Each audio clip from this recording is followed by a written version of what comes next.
ஒரு ஊரில் மகாராஜா ஒருவர் இருந்தார். அவர் தன் நாட்டு மக்களை மிகவும் நன்றாக வழிநடத்திக் கொண்டிருந்தார். அனைவரிடம் அன்பாகவும் பாசமாகவும் பழகுபவர். அவருக்கு வயதாகியது. எனவே தனக்குப் பின் தன் நாட்டை ஆள இளவரசன் தேவை.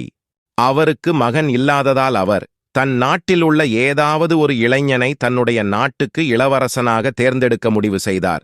ஒரு நாள் அவர் அந்த நாட்டில் உள்ள அனைத்து இளைஞர்களையும் தன்னுடைய அரண்மனைக்கு வரவழைத்தார்.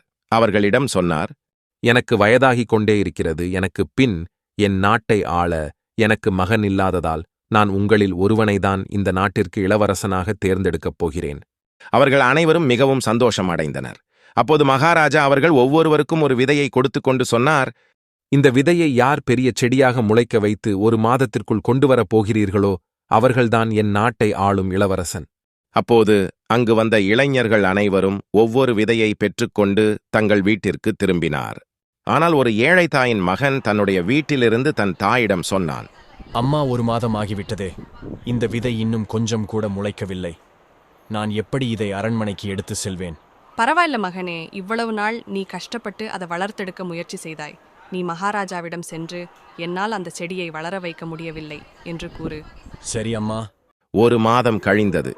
அனைவரும் பெரிய பெரிய செடிகளாக அரண்மனைக்கு கொண்டு வந்தனர். அப்போது மகாராஜா அனைவரும் பெரிதாக செடி வளர்த்திருப்பதைக் கண்டு மிகவும் ஆச்சரியமடைந்தார். இந்த ஏழை தாயின் மகனிடம், உன்னுடைய செடி எங்கே என்று கேட்டார். அதற்கு அந்த மகன் சொன்னான், மகாராஜா, நான் மிகவும் முயற்சி செய்தேன். ஆனால் என்னால் அந்த விதையை முளைக்க வைக்க முடியவில்லை. மகாராஜா சந்தோஷமாக சொன்னார், நீதான் என்னுடைய நாட்டை ஆளப்போகும் இளவரசன். இதை கேட்ட மற்ற இளைஞர்கள் அனைவரும் அவன் விதையை முளைக்க வைக்கவே இல்லை. நாங்கள் இவ்வளவு பெரிதாக இந்த செடியை வளர்த்துள்ளோம், ஆனால் நீங்கள் அவனை இந்த நாட்டின் இளவரசன் என்று கூறுகிறீர்களே என்று கேட்டனர். அதற்கு அந்த மகாராஜா சொன்னார், இவன்தான் உண்மையும் நேர்மையும் உள்ளவனாக இருக்கிறான். நான் உங்கள் அனைவருக்கும் கொடுத்த விதை வேக வைத்த விதை. அந்த விதை முளைக்கவே முளைக்காது. ஆனால் நீங்கள் எல்லோரும் வேறு செடிகளை இங்கே கொண்டு வந்து பொய் கூறியிருக்கிறீர்கள். ஆனால் இவன்தான் உண்மையை கூறியுள்ளான்.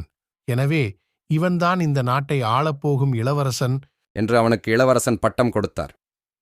குட்டீஸ், நேர்மைக்கு எப்பொழுதும் மிக பெரிய பரிசு கிடைக்கும். அதனால் எப்பொழுதும் நேர்மையாக இருங்கள். வாழ்வில் மிக பெரிய வெற்றியை அடைவீர்கள். Don't forget to like, subscribe and share with your friends.